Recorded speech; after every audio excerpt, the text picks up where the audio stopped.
इस बीच करीब 7-8 ट्रकों के ड्राइवर, जो सभी सरदार थे, वहां इकट्ठे हो गए। सबका क्रोध हम पर ही था, क्योंकि हम उनकी बिरादरी से बाहर के लोग थे। अचानक अंधेरे में एक सफेद दाढ़ी चमकती नजर आई। सोचा इनके मन में अवश्य दया भावना होगी। सरदार जी को अलग ले जाकर बात करें तो शायद वे स्थिति की गंभीरता समझ ले। योजना अनुसार उन्हें बताया गया कि हम सरकारी कर्मचारी हैं और किसी काम से इंदौर जा रहे हैं। यदि हम कल 10 बजे तक इंदौर नहीं पहुंचेंगे तो सरकार के हाथ से 100 किलो सोना निकल जाएगा। और उन्हें विश्वास दिलाया कि ट्रक वाले ने जानबूझकर हमें टक्कर मारी है। सरदार जी की राष्ट्रीय भावना में उफान आया। बात उनकी समझ में आ गई। बोले, असी तुहाडी मदद जरूर करांगे। सानू देखना है कि तुहानू किस तरह वे वहां जाने नहीं देवांगे। असल में ट्रक की पूरी मार तो हमारी गाड़ी पर पड़ी थी। ट्रक की केवल सामने की लाइटें ही टूटी थी। सरदार जी से कहा कि वे फैसला करा दे। जितने रुपए वे कहेंगे हम देने को तैयार हैं। मुआवजा मिलने के बाद उसका हमें रोकने का हक नहीं बनता था। सरदार जी को बात समझ में आ गई। बोले, ठीक है, तुझसे 200 रुपए इनानू दे देओ। पर ट्रक वाला कहाँ मानने वाला था। वह तो अड़ा था कि पुलिस के आए बिना हमें जाने नहीं देगा, क्योंकि यदि पुलिस ने जांच नहीं की तो उसका मालिक उसे दोषी ठहराकर नौकरी से हटा देगा। अब तो सरदार जी को विश्वास हो गया कि यह हमें वहां रोके रहने के लटके हैं। उन्होंने गुरु गंभीर स्वर में जो गालियां उस ट्रक ड्राइवर को सुनाई और सरदार जी के अन्य साथियों ने जो हाथ पांव फैलाए, तो ड्राइवर इतने लोगों को अपने विरुद्ध बोलता देखकर घबरा गया और 200 रुपए में हमें छोड़ने को राजी हो गया। अब समस्या थी कि आगे जाएं कैसे। गाड़ी का हुड बुरी तरह चकनाचूर हो चुका था। रेडिएटर से पानी बह रहा था। दोबारा उन्हीं बुजुर्ग सरदार जी से निवेदन किया कि उन्होंने जब इतनी मदद की है तो एक मदद और कर दे। किसी न किसी तरह इंदौर तक पहुंचाने की कोशिश करें। सरदार जी ने साथियों के साथ कार का निरीक्षण किया। दोनों ओर 2 ट्रक लगा दिए और उनकी पावरफुल लाइटें जला दी। लाइटों के प्रकाश में कार के पहिए को फ्री किया। कार की हालत बुरी थी। ऊपर का हिस्सा टूटकर अंदर घुस गया था और अभावग्रस्त निर्धन की तरह हमारी जरूरतों का मजाक उड़ा रहा था। सरदार जी ने पूछा, 100 किलो सोना कहाँ से आया और आप लोगों का उससे क्या संबंध है? उन्होंने आप लोगों को हिंदी मूवीज की भांति दूसरे गिरोह का आदमी तो नहीं समझा जो सोने को हथियाने की दौड़ में शामिल हो? मैंने पूछा। हाँ, 100 किलो सोने की बात सुनकर उनमें हलचल तो हो गई थी। ये तुमने ठीक पूछा। ठाकुर बोले, इधर गाड़ी ठीक हो रही थी, उधर आपस में फुसफुसाहटें हो रही थी। आखिर उनसे रहा नहीं गया और वे पूछ ही बैठे, आप क्या कस्टम अधिकारी हैं? चाहकर भी सच्ची बात बताने में हम अपने को असमर्थ पा रहे थे। उन्हें अपने आइडेंटिटी कार्ड दिखाए, किसी तरह उन्हें संतुष्ट किया। सरदार जी ने अपनी रौबेली आवाज में तत्काल कहा, तुझसे बैठो जी, गड्डी चलने लायक हो गई है। सरदार जी और उनके साथियों ने 2 मोटे रस्सों से गाड़ी को ट्रक के साथ बांध दिया। वे बोले, आप लोग बैठिए, हम आपको इंदौर समय से पहुंचाने की पूरी कोशिश करेंगे। सर्च वारंट की अटैची सुब्बा राव जी छिपी जगह से ले आए। हम में से किसी को भी पहाड़ी इलाके में ट्रक से बंधी कार की स्टीयरिंग संभालने का अनुभव नहीं था और ना ही बहस करने का समय था। अतः जब मैंने स्टीयरिंग संभाली तो किसी ने कुछ नहीं कहा। भगवान का नाम लेकर हमने यात्रा प्रारंभ की। उस रात के दृश्य की कल्पना कर मन आशंका से भर उठा। हर व्यक्ति को विश्वास था कि एक्सीडेंट प्लांट किया गया है, जिसमें ट्रक और जीप दोनों का ही हाथ था। जिस ट्रक ने टक्कर मारी थी उसका नंबर नोट कर लिया गया था। यह नंबर बंबई का था। मैं सोच रही थी कि क्या स्थिति होगी उस समय इन सबके मन की। मैं स्वयं कल्पना में सारे दृश्य को आंखों के सामने घटित होते देखने लगी थी। मध्यम रफ्तारों के ट्रकों के बीच एक कार चली आ रही है, रस्सों से बंधी हुई, ढलान पर कम स्पीड में भी। ब्रेक के सहारे कार को साधना अपने आप में कठिन होता है। फिर यह तो पहाड़ी रास्ता था, घुप अंधेरा और सामने आशंकाओं के बादल। 2 घंटे की लगातार यात्रा के पश्चात लगभग 4 बजे इन 5-6 ट्रकों का काफिला एक अड्डे पर रुका। सफेद दाढ़ी वाले सरदार जी और उनके साथी सब लोग ट्रकों से निकलकर पास के चाय के स्टॉल पर जा पहुंचे। सरदार जी अपनी प्रतिदिन की यात्रा के विषय में बताने लगे। उनके लिए इस प्रकार की घटनाएं बहुत सामान्य थी। अक्सर एक ट्रक वाले को दूसरे की मदद करनी पड़ती है। ये प्रोफेशनल एटिकेट है, लेकिन उनके लिए यात्रियों की मदद करने का यह पहला मौका था। मेरे सामने एक और उस धनी व्यक्ति का चेहरा था जो नाजायज तरीके से एकत्रित किए हुए अपने सोने को बचाने के लिए हर तरह का प्रहार कर रहा था, और दूसरी ओर यह सहज, निर्मल और धनहीन लोग थे जो बिना किसी बदले की भावना के हर प्रकार की सहायता कर रहे थे। कुल्हड़ की गर्म चाय ने मन में कुछ गर्मी पैदा की, तो पुनः उन सरदार जी से निवेदन किया, सरदार जी, सुबह के 5 बज रहे हैं और अभी इंदौर 225 किलोमीटर है।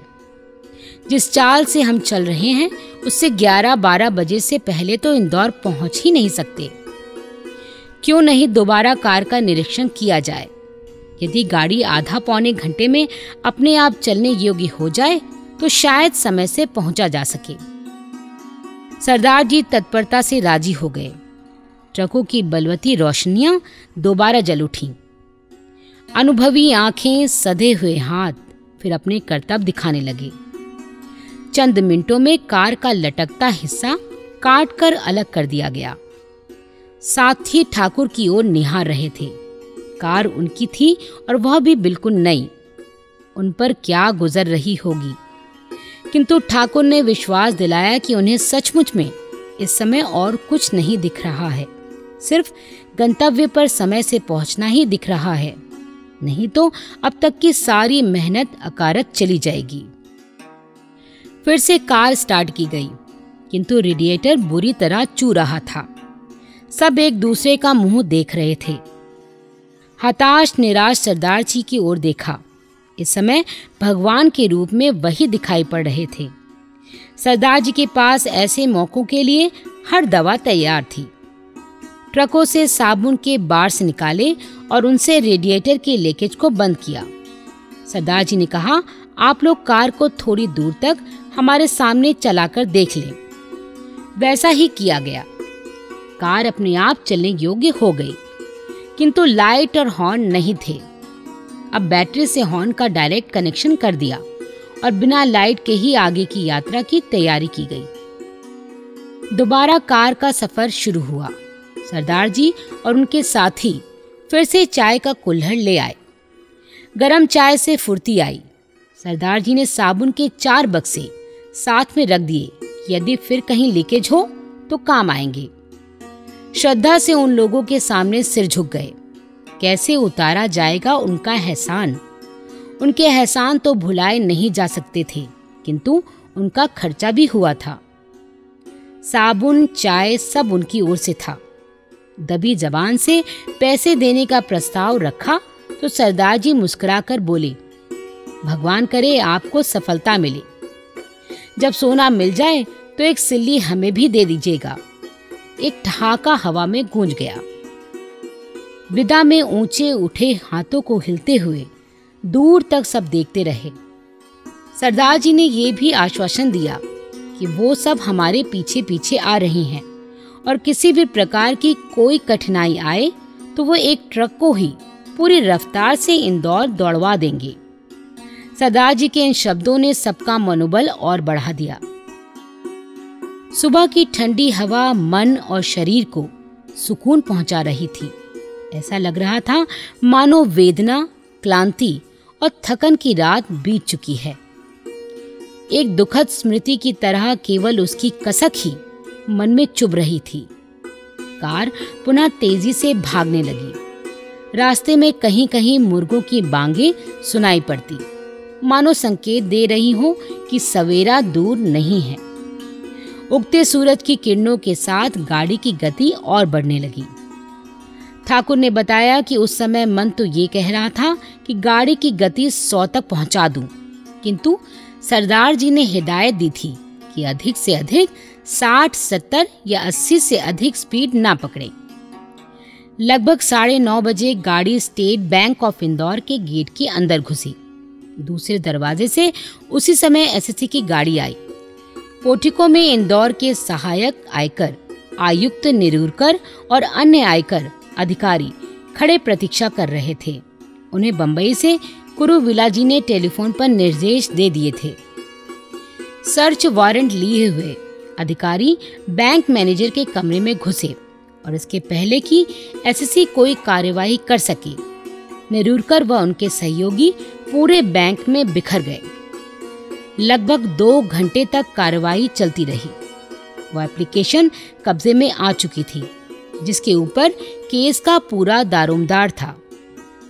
एप्लीकेशन पर जिस बैंक अधिकारी ने दस्तखत 18 नवंबर की तारीख के थे, वह अधिकारी उस दिन यानी 18 नवंबर को छुट्टी पर था।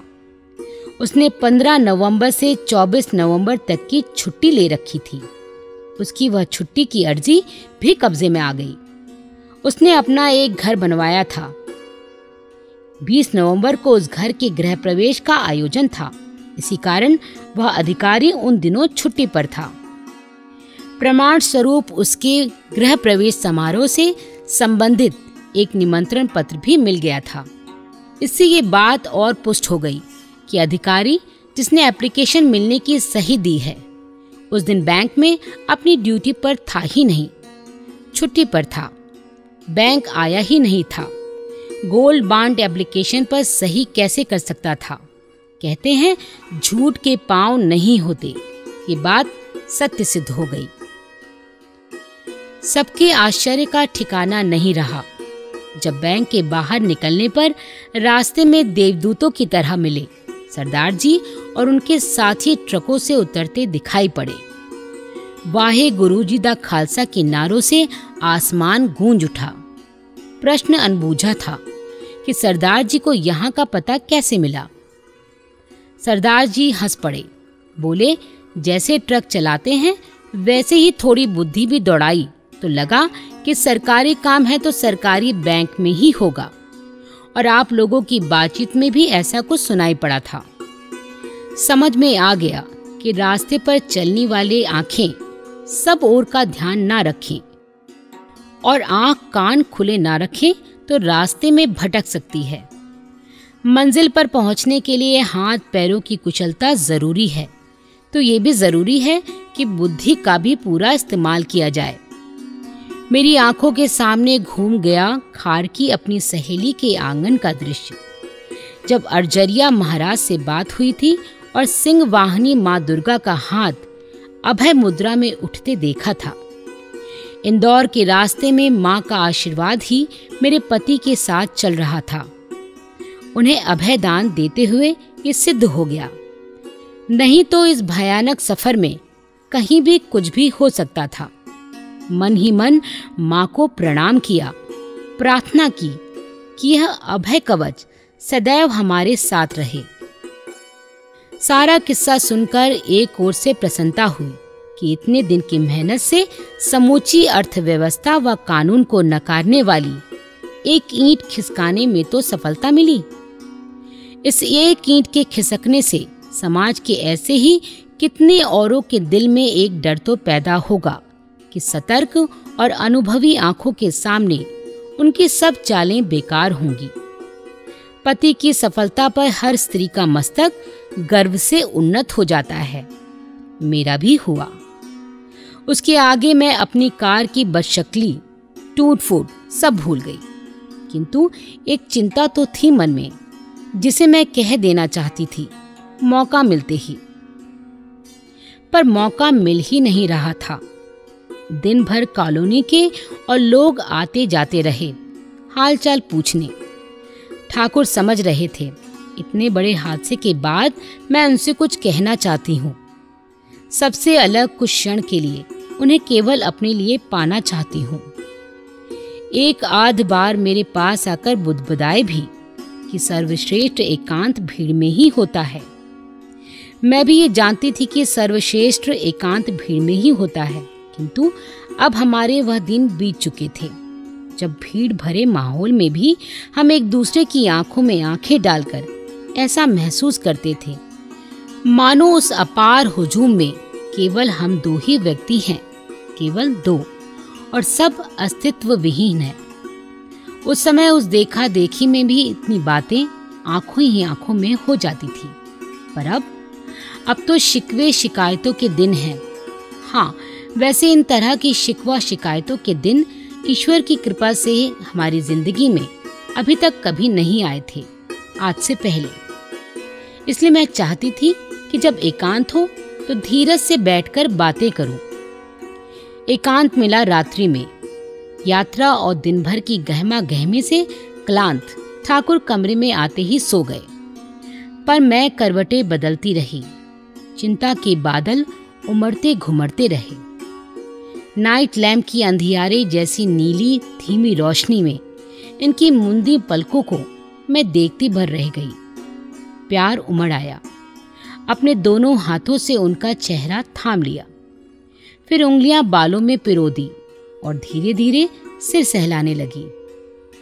मुझे नींद कहाँ आनी थी।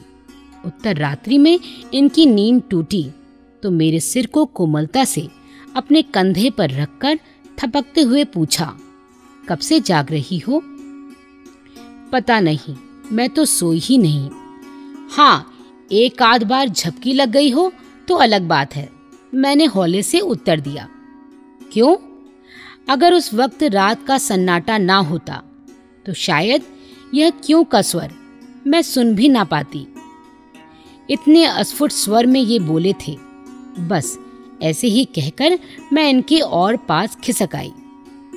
चलो चलो, मुंह बंद, आंखें बंद करके अब सो जाओ। मैं जानती थी कि अब नींद नहीं आएगी। इंसान के मूड को बिजली के स्विच की तरह ऑन या ऑफ नहीं किया जा सकता। जिसकी आंखों की नींद उड़ गई हो उसे कैसे सुलाया जा सकता है? इनके अवचेतन मन से ये बात जान ली और करवट बदलकर सीधे लेट गए। अब हम दोनों कमरे की छत की ओर देख रहे थे। हालांकि उस ओर देखने जैसा कुछ भी नहीं था, सिवाय उस धीमी नीली रोशनी के जो नाइट लैंप से निकलकर न केवल छत पर बल्कि कमरे की हर चीज पर पुती हुई थी। कुछ क्षण बाद इन्होंने पूछा, हाँ, अब बताओ क्या बात है? मैंने कुछ रुक रुक कर अपनी बात कही। तुम्हारा इस प्रकार के खतरों में पड़ना मुझे अच्छा नहीं लगा। अगर तुम्हें कुछ हो जाता तो? उस आदमी ने तो पूरी तैयारी कर रखी थी तुम्हें नुकसान पहुंचाने की। पर कुछ हुआ तो नहीं? जो नहीं हुआ उसके लिए सोच सोचकर परेशान होने से कोई फायदा? ठाकुर बोले, पर अगर उस समय तुम ड्राइव कर रहे होते तो मुझे पता है तुम कितनी तेज गाड़ी चलाते हो। अगर गाड़ी खड्ड की ओर सरक गई होती, अगर सरदार जी जैसे भले आदमी ना मिले होते। ठाकुर ने गहरी सांस लेकर मुझे ऐसे भींच लिया जैसे न जाने कौन सी तसल्ली देना चाहते हो। बोले, सुशी, तुम ये क्यों भूलती हो कि मैं एक आयकर अधिकारी हूँ। सरकारी कार्य, सरकारी ड्यूटी अंजाम देना मेरा कर्तव्य है। कठिन से कठिन जगहों पर मुझे जाना होता है। मैं जानता हूँ मेरे सीने पर रिवॉल्वर भी कभी तन सकती है, जबकि मैं हमेशा निहत्था होता हूँ। कई बार ऐसी स्थितियाँ आई भी हैं, पर मैंने तुम्हें शायद ही कभी बताया हो, इसलिए कि तुम घबरा जाओगी। वैसे मैं अपने आप को सुपरमैन नहीं मानता। मौत को सामने देखकर मेरा दिल भी धक से होकर रह जाता। किंतु ये भी सच है कि इस बार जो कुछ हुआ वैसा पहले कभी नहीं हुआ था। फिर भी ये हमारा कर्तव्य है और तुम जानती हो ऐसे समय में सब कुछ भूल जाता हूँ। पर मुझे डर लगता है, मैंने कहा। धत पगली, मैं तुम्हारा हूँ, फिर डर कैसा? और फिर ये कभी मत भूलो कि भगवान भी सच्चाई का साथ देता है। चलो अब एक नाटक करते हैं। आंख मूंद कर तुम सो जाओ, मैं भी सो जाता हूँ। दोनों मान लेंगे कि हम घोड़े बेचकर सोए हैं। ओके कहकर इन्होंने आंखें मूंद ली। मैंने भी आंख मींचकर कहा ओके, पर नींद कहाँ आनी थी।